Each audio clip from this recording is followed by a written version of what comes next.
Chapter 1 The Shadow of Change. "Harvest is ended and summer is gone," quoted Anne Shirley, gazing across the shorn fields dreamily. She and Dinah Barry had been picking apples in the Green Gables orchard, but were now resting from their labors in the sunny corner, where airy fleets of thistledown drifted by on the wings of a wind that was still summer sweet with the incense of ferns in the haunted wood. But everything in the landscape around them spoke of autumn. The sea was roaring hollowly in the distance. The fields were bare and sere, scarfed with goldenrod. The brook valley below Green Gables overflowed with asters of ethereal purple, and the lake of shining waters was blue.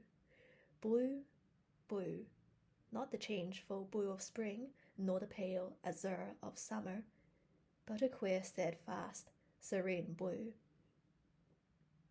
as if the water were past all moods and tenses of emotion and had settled down to a tranquillity unbroken by fickle dreams.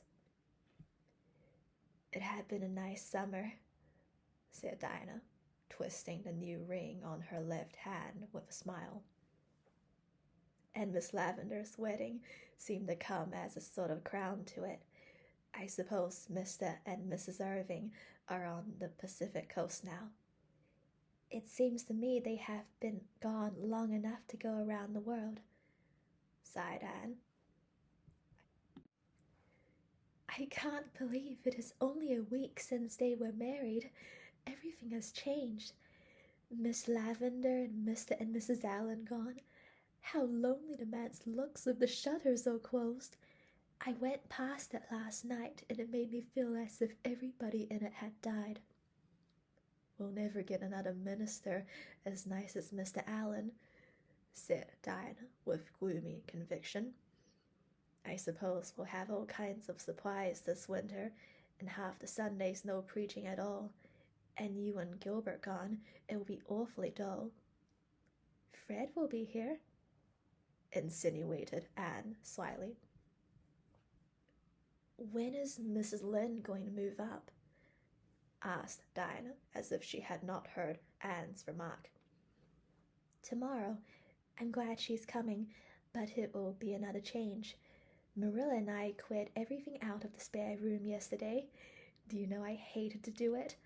Of course, it was silly, but it did seem as if we were committing sacrilege. That old spare room has always seemed like a shrine to me. When I was a child, I thought it the most beautiful apartment in the world. You remember what a consuming desire I had to sleep in the spare room bed? But not the Green Gables spare room. Oh no, never dare. It would have been too terrible. I couldn't have slept a wink from awe." "I'll be so lonesome when you go," moaned Dinah for the 100th time. "And to think you go next week." "But we're together still," said Anne cheerily. "We mustn't let next week rob us of this week's joy. I hate the thought of going myself. Home and I are such good friends. Talk of being lonesome! It's I who should groan. You'll be here with any number of your old friends and Fred, while I shall be alone among strangers, not knowing a soul." Except Gilbert and Charlie Sloane," said Dinah, imitating Anne's italics and slyness. "Charlie Sloane will be a great comfort, of course," agreed Anne sarcastically, whereupon both those irresponsible damsels laughed. Dinah knew exactly what Anne thought of Charlie Sloane, but despite sundry confidential talks, she did not know just what Anne thought of Gilbert Blythe. To be sure, Anne herself did not know that. "The boys may be boarding at the other end of Kingsport for all I know," Anne went on. "I'm glad I'm going to Redmond, and I am sure I shall like it after a while, but For the first few weeks, I know I won't. I shan't even have the comfort of looking forward to the weekend visit home, as I had when I went to Queen's. Christmas will seem like 1,000 years away. Everything is changing, or going to change, said Diana sadly. I have a feeling that things will never be the same again, Anne. We have come to a parting of the ways, I suppose, said Anne thoughtfully. We had to come to it. Do you think, Diana, that being grown up is really as nice as we used to imagine it would be when we were children? I don't know. There are some nice things about it, answered Diana, again caressing her ring with that little smile which always had the effect of making Anne feel suddenly left out and inexperienced. But there are so many puzzling things too. Sometimes I feel as if being grown up just frightened me, and then I would give anything to be a little girl again. I suppose we'll get used to being grown up in time, said Anne cheerfully. There won't be so many unexpected things about it by and by, though after all I fancy it's the unexpected things that give spice to life. We're 18, Diana. In 2 more years we'll be 20. When I was 10 I thought 20 was a green old age. In no time you'll be a staid, middle-aged matron, and I shall be nice old maid Aunt Anne coming to visit you on vacations. You'll always keep a corner for me, won't you, darling? Not the spare room, of course. Old maids can't aspire to spare rooms, and I shall be as humble as Uriah Heep, and quite content with a little over the porch or of the parlour cubby-hole. What no nonsense you do talk, Anne, laughed Diana. You'll marry somebody splendid and handsome and rich, and no spare room in Avonlea will be half gorgeous enough for you, and you'll turn up your nose at all the friends of your youth. That would be a pity. My nose is quite nice, but I fear turning it up would spoil it, said Anne, patting that shapely organ. I haven't so many good features that I could afford to spoil those I have, so even if I should marry the king of the Cannibal Islands, I promise you I won't turn up my nose at you, Diana. With another gay laugh, the girls separated. Diana to return to Orchard Slope, Anne to walk to the post office. She found a letter awaiting her there, and when Gilbert Blythe overtook her on the bridge over the Lake of Shining Waters, she was sparkling with the excitement of it. Priscilla Grant is going to Redmond too, she exclaimed. Isn't that splendid? I hoped she would, but she didn't think her father would consent. He has, however, and we're to board together. I feel that I can face an army with banners, or all the professors of Redmond in one phalanx, with a chum like Priscilla by my side. I think we'll like Kingsport, said Gilbert. It's a nice old burg, they tell me, and has the finest natural park in the world. I've heard that the scenery in it is magnificent. I wonder if it can be any more beautiful than this, murmured Anne, looking around her with the loving, enraptured eyes of those to whom home must always be the loveliest spot in the world, no matter what fairer lands may lie under alien stars. They were leaning on the bridge of the old pond, drinking deep of the enchantment of the dusk, just at the spot where Anne had climbed from her sinking dory on the day Elaine floated down to Camelot. The fine, impearling dye of sunset still stained the western skies, but the moon was rising, and the water lay like a great silver dream in her light. Remembrance wove a sweet and subtle spell over the two young creatures. You are very quiet, Anne, said Gilbert at last. I'm afraid to speak or move for fear all this wonderful beauty will vanish just like a broken silence, breathed Anne. Gilbert suddenly laid his hand over the slender white one lying on the rail of the bridge. His hazel eyes deepened into darkness. His still boyish lips opened to say something of the dream and hope that thrilled his soul. But Anne snatched her hand away and turned quickly. The spell of the dusk was broken for her. "I must go home," she exclaimed, with a rather overdone carelessness. "Marilla had a headache this afternoon, and I'm sure the twins will be in some dreadful mischief by this time. I really shouldn't have stayed away so long." She chattered ceaselessly and inconsequently until they reached the Green Gables lane. Poor Gilbert hardly had a chance to get a word in edgewise. Anne felt rather relieved when they parted. There had been a new, secret self-consciousness in her heart with regard to Gilbert ever since that fleeting moment of revelation in the garden of Echo Lodge. Something alien had intruded into the old, perfect school-day comradeship, something that threatened to mar it. "I never felt glad to see Gilbert go before," she thought, half resentfully, half sorrowfully, as she walked alone up the lane. "Our friendship will be spoiled if he goes on with this nonsense. It mustn't be spoiled. I won't let it. Oh, why can't boys be just sensible?" Anne had an uneasy doubt that it was not strictly sensible that she should still feel on her hand the warm pressure of Gilbert's, as distinctly as she had felt it for the swift second his had rested there, and still less sensible that the sensation was far from being an unpleasant one, very different from that which had attended a similar demonstration on Charlie Sloane's part, when she had been sitting out a dance with him at a White Sands party 3 nights before.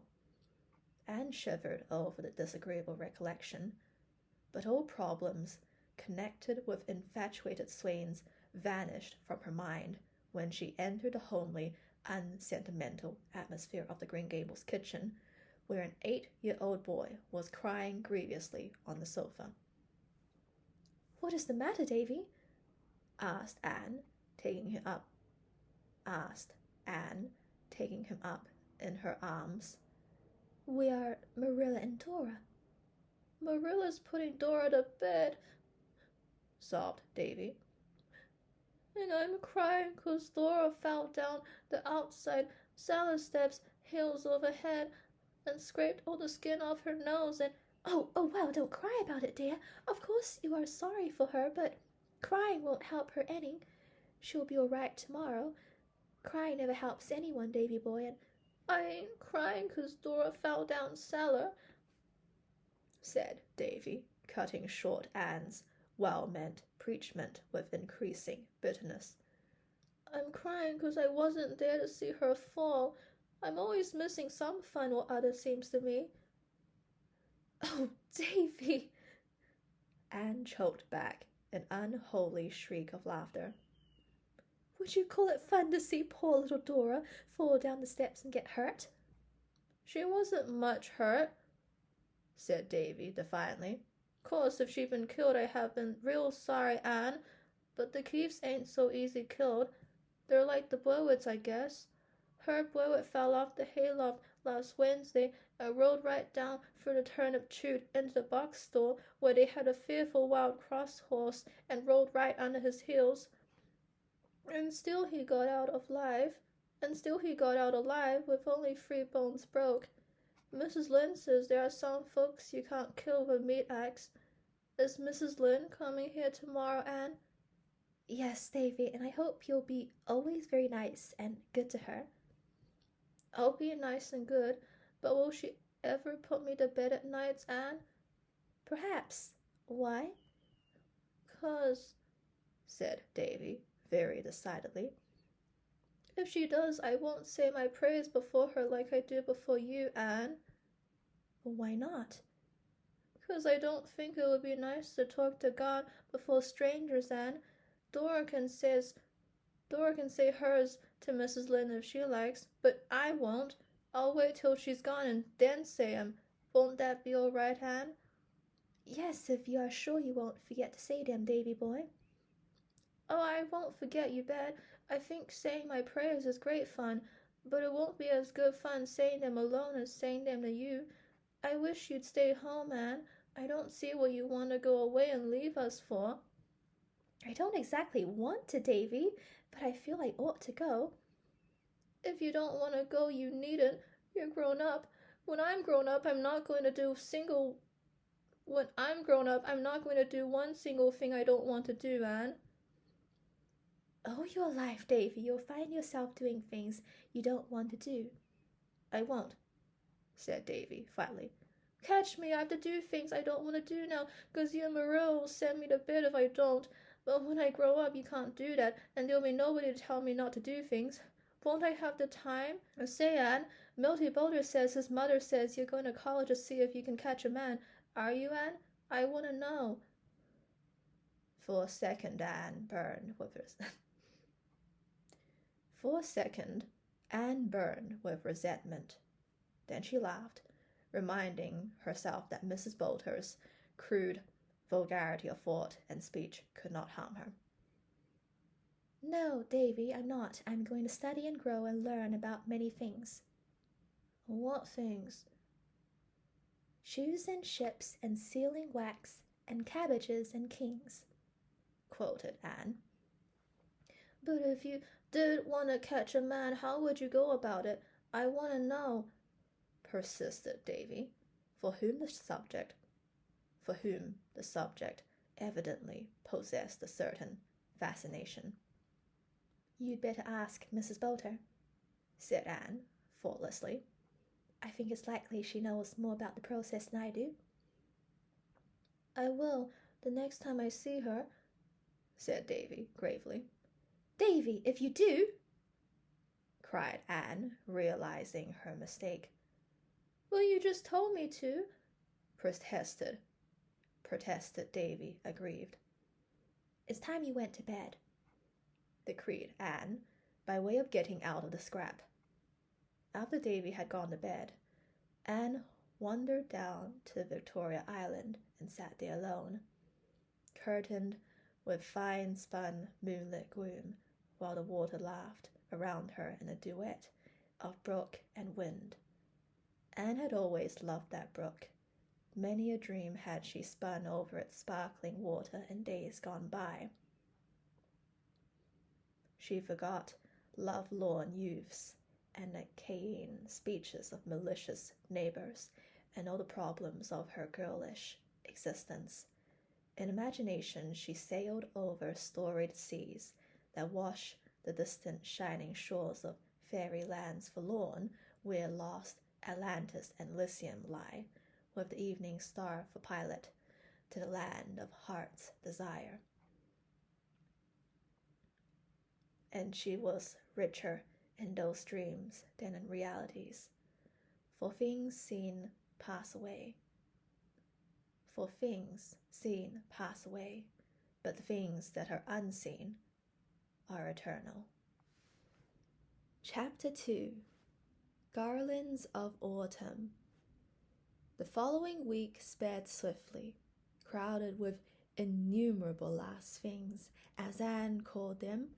Goodbye calls had to be made and received, being pleasant or otherwise, according to whether callers and called upon were heartily in sympathy with Anne's hopes, or thought she was too much puffed up over going to college and that it was their duty to take her down a peg or two.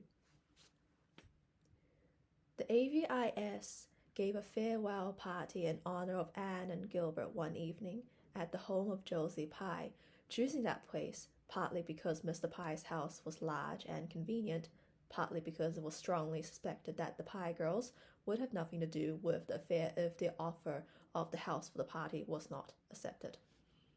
It was a very pleasant little time, for the Pye girls were gracious and said and did nothing to mar the harmony of the occasion, which was not according to their wont. Josie was unusually amiable, so much so that she even remarked condescendingly to Anne, Your new dress is rather becoming to you, Anne. Really, you look almost pretty in it. How kind of you to say so, responded Anne with dancing eyes. Her sense of humor was developing, and the speeches that would have hurt her at 14 were becoming merely food for amusement now. Josie suspected that Anne was laughing at her behind those wicked eyes, but she contented herself with whispering to Gertie as they went downstairs that Anne Shirley would put on more airs than ever now that she was going to college. You'd see. All the old crowd was there, full of mirth and zest and youthful light-heartedness. Dinah Barry, rose and dimpled, shadowed by the faithful Fred. Jane Andrews, neat and sensible and plain. Ruby Gillis looking her handsomest and brightest in a cream silk blouse, with red geraniums in her golden hair. Gilbert Blythe and Charlie Sloane both trying to keep as near the elusive Anne as possible. Carrie Sloane looking pale and melancholy because, so it was reported, her father would not allow Oliver Kimball to come near the place. Moody Spurgeon Macpherson, whose round face and objectionable ears were as round and objectionable as ever, and Billy Andrews, who sat in the corner all the evening, chuckled when anyone spoke to him, and watched Anne Shirley with a grin of pleasure on his broad, freckled countenance. Anne had known beforehand of the party, but she had not known that she and Gilbert were, as the founders of the society, to be presented with a very complimentary address and tokens of respect. In her case, a volume of Shakespeare's plays, in Gilbert's a fountain pen. She was so taken by surprise and pleased by the nice things said in the address, read in Moody Spurgeon's most solemn and ministerial tones, that tears quite drowned the sparkle of her big grey eyes. She had worked hard and faithfully for the AVIS, and it warmed the cockles of her heart that the members appreciated her efforts so sincerely, and they were all so nice and friendly and jolly. Even the Pye girls had their merits. At that moment, Anne loved all the world. She enjoyed the evening tremendously, but the end of it rather spoiled all. Gilbert again made the mistake of saying something sentimental to her as they ate their supper on the moonlit veranda, and Anne, to punish him, was gracious to Charlie Sloane and allowed the latter to walk home with her. She found, however, that revenge hurts nobody quite so much as the one who tries to inflict it. Gilbert walked airily off with Ruby Gillis, and Anne could hear them laughing and talking gaily as they loitered along in the still, crisp autumn air. They were evidently having the best of good times, while she was horribly bored by Charlie Sloane, who talked unbrokenly on and never even by accident said one thing that was worth listening to. Anne gave an occasional absent yes or no, and thought how beautiful Ruby had looked that night, how very goggly Charlie's eyes were in the moonlight, worse even than by daylight, and that the world somehow wasn't quite such a nice place as she had believed it to be earlier in the evening. I'm just tired out, that is what is the matter with me, she said when she thankfully found herself alone in her own room, and she honestly believed it was. But a certain little gush of joy, as from some secret, unknown spring, bubbled up in her heart the next evening when she saw Gilbert striding down through the haunted wood and crossing the old log bridge with that firm, quick step of his. So Gilbert was not going to spend this last evening with Ruby Gillis after all. "You look tired, Anne," he said. I am tired, and worse than that, I'm disgruntled. I'm tired because I have been packing my trunk and sewing all day, but I'm disgruntled because 6 women have been here to say goodbye to me, and every one of the 6 managed to say something that seemed to take the color right out of life and leave it as gray and dismal and cheerless as a November morning. "Spiteful old cats," was Gilbert's elegant comment. "Oh, no, they weren't," said Anne seriously. "That is just the trouble. If they had been spiteful cats, I wouldn't have minded them, but they're all nice, kind, motherly souls who like me and whom I like, and that is why what they said or hinted had such undue weight with me. They let me see they thought I was crazy going to Redmond and trying to take a BA, and ever since I've been wondering if I am." Mrs. Peters Sloane sighed and said she hoped my strength would hold out till I got through, and at once I saw myself a hopeless victim of nervous prostration at the end of my 3rd year. Mrs. Eben Wright said it must cost an awful lot to put in 4 years at Redmond, and I felt all over me that it was unpardonable of me to squander Marilla's money and my own on such a folly. Mrs. Jasper Bell said she hoped I wouldn't let college spoil me as it did some people, and I felt in my bones that the end of my 4 Redmond years would see me a most insufferable creature, thinking I knew it all, and looking down on everything and everybody in Avonlea. Mrs. Alicia Wright said she understood that Redmond girls, especially those who belonged to Kingsport, were dreadful dressy and stuck up, and she guessed I wouldn't feel much at home among them. And I saw myself, a snubbed, dowdy, humiliated country girl, shuffling through Redmond's classic halls in copper-toned boots. Anne ended with a laugh and a sigh commingled. With her sensitive nature, all disapproval had weight, even the disapproval of those for whose opinions she had scant respect. For the time being, life was savourless, and ambition had gone out like a snuffed candle. "You surely don't care what they said," protested Gilbert. "You know exactly how narrow their outlook on life is, excellent creatures though they are. To do anything they have never done is anathema maranatha.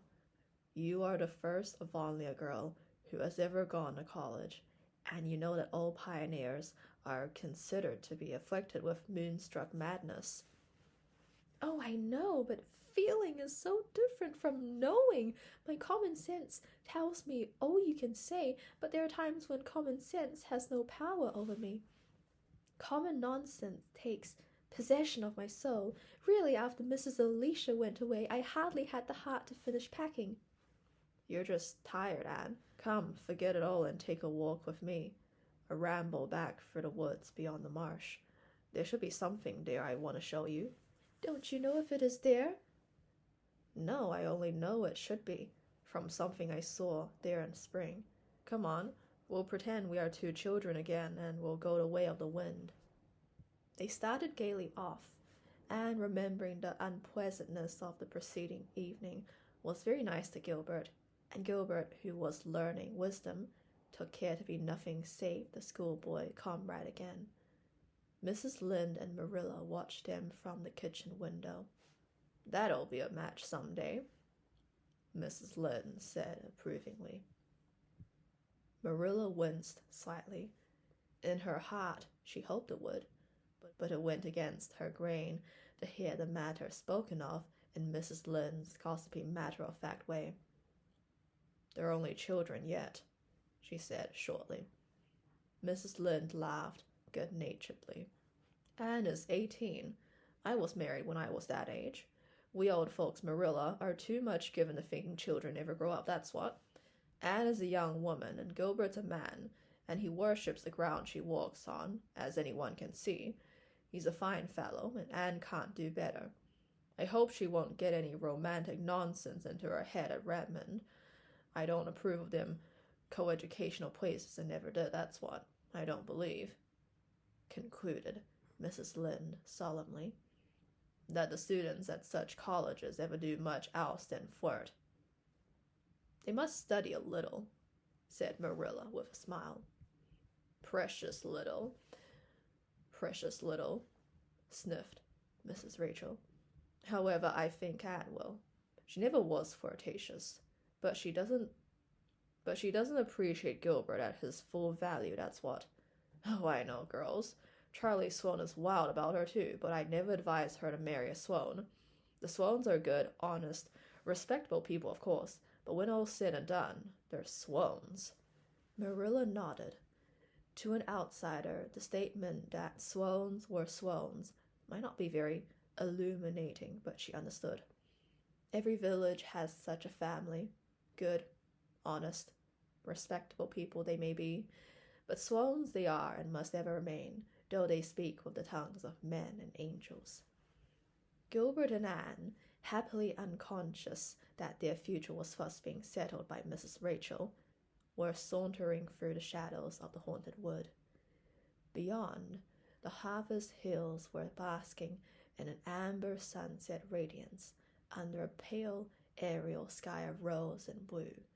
The distant spruce groves were burnished bronze, and their long shadows barred the upland meadows.